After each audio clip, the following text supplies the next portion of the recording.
इमरान खान ने अगर यूएनजीए में जो उन्होंने भाषण दिया उसे अब दोबारा सुना होगा तो उन्हें एहसास हुआ होगा कि उनकी दुनिया कितनी सीमित है। अपने उस भाषण का इस्तेमाल वो किस तरह से कर सकते थे, कौन से मुद्दे उठा सकते थे, इस बात का एहसास उन्हें प्रधानमंत्री नरेंद्र मोदी के भाषण को सुनने के बाद हुआ होगा। अपने 22 मिनट के भाषण में प्रधानमंत्री नरेंद्र मोदी ने लगभग 4 से 5 मिनट ही बिना नाम लिए पाकिस्तान और चीन की बात की, लेकिन उतनी ही देर में उन्होंने पाकिस्तान को भी वो संदेश दे दिया जो उसे मिलना चाहिए था और चीन को भी चेता दिया।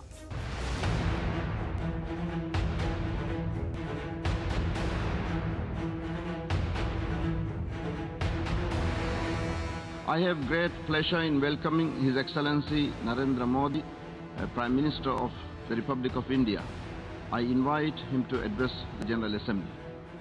रिग्रेसिव थिंकिंग के साथ जो देश आतंकवाद का पॉलिटिकल टूल के रूप में इस्तेमाल कर रहे हैं, उन्हें ये समझना होगा कि आतंकवाद उनके लिए भी उतना ही बड़ा खतरा है। आतंकवाद का किसी देश का नाम नहीं है, ना ही आतंकवाद के लिए किसी की जिम्मेदारी तय की गई, लेकिन एक एक शब्द पाकिस्तान की आतंक परस्ती के खिताब के पन्ने खोल रहे हैं। अफगानिस्तान की धरती का इस्तेमाल आतंकवाद फैलाने और आतंकी हमलों के लिए न हो, हमें इस बात के लिए भी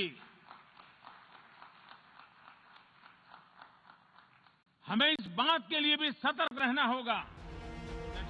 अंतर्राष्ट्रीय पंचायत यूएनजीए के वैश्विक मंच की मर्यादा कैसे बरकरार रखी जाए, कैसे भरोसा कायम रखा जाए और कैसे दुनिया को साफ संदेश दिया जाए, इन शब्दों पर गौर फरमाकर इमरान खान सीख लें। वहां की नाजुक स्थितियों का कोई देश अपने स्वार्थ के लिए एक टूल की तरह इस्तेमाल करने की कोशिश न करें।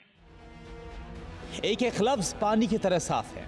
कुछ घंटे पहले इसी मंच पर रिकॉर्डेड भाषण सुनाने वाले इमरान खान की पूरी मेहनत बर्बाद हो गई। महज 4 मिनट के अंदर ही प्रधानमंत्री नरेंद्र मोदी ने पाकिस्तान के प्रधानमंत्री इमरान खान और पाकिस्तान को आतंकवाद फैलाने की मनमानी करने के लिए शय देने वाले चीन को बिना नाम लिए कटघरे में खड़ा कर दिया। मोदी का प्रहार, खान सरेंडर, टेररलैंड में मोदी बवंडर। एक वैश्विक मंच से वाक्यों में बंधे शब्दों के बाढ़ से हुई ये मोदी स्ट्राइक है, जिसमें सवालों के साथ समस्या का हल भी है। विश्व के सामने रिग्रेसिव थिंकिंग और एक्सट्रीमिज्म का खतरा बढ़ता जा रहा है। इन परिस्थितियों में पूरे विश्व को साइंस बेस्ड रैशनल और प्रोग्रेसिव थिंकिंग को विकास का आधार बनाना ही होगा। साइंस बेस्ड अप्रोच को मजबूत करने के लिए भारत एक्सपीरियंस बेस्ड लर्निंग को बढ़ावा दे रहा है।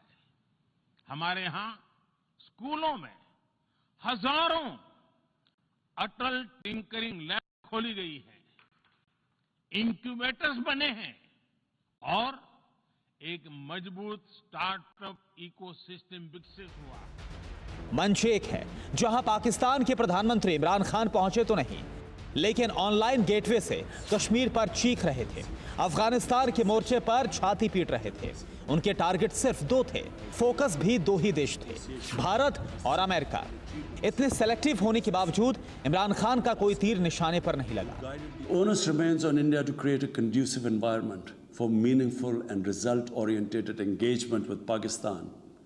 And for that, it must do, number one, reverse its unilateral and illegal measures instituted since 5th August 2019. Secondly, stop its oppression and human rights violations against the people of Kashmir.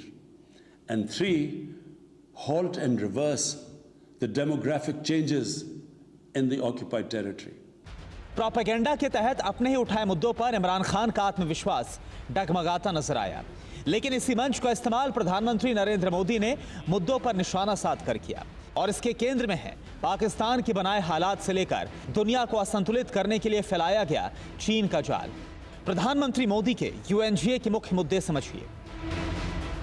दुनिया को बेहतर बनाने की जरूरत पर focus, रूढ़िवादी धार्मिक शिक्षा से बढ़ा धार्मिक चरमपंथ, आतंकवाद के खिलाफ सामूहिक निर्णायक युद्ध, आतंक के लिए अफगान की जमीन का इस्तेमाल, पाकिस्तान में पल रहे आतंकवादियों का विस्तार, अफगानिस्तानी आवाम की मानवता के नाते मदद, चीन के विस्तारवाद के खिलाफ एक्शन की जरूरत और समुद्र की साझी विरासत को चीन से मुक्त कराना। इमरान खान और मोदी में यही अंतर है, एक सेलेक्टर लीडर और सर्वमान्य ग्लोबल लीडर का फर्क भी यही है।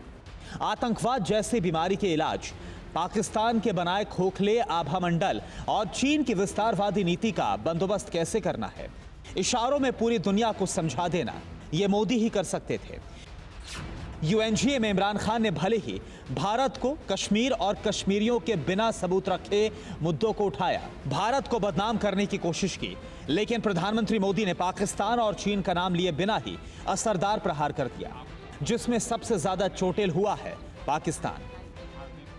रिग्रेसिव थिंकिंग के साथ जो देश आतंकवाद का पॉलिटिकल टूल के रूप में इस्तेमाल कर रहे हैं, उन्हें ये समझना होगा कि आतंकवाद उनके लिए भी उतना ही बड़ा खतरा है।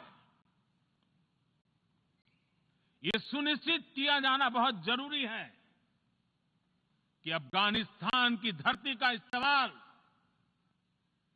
आतंकवाद फैलाने और आतंकी हमलों के लिए न हो। फिक्र आपकी, सोमवार से शुक्रवार रात 9 बजे सिर्फ TV9 भारतवर्ष पर।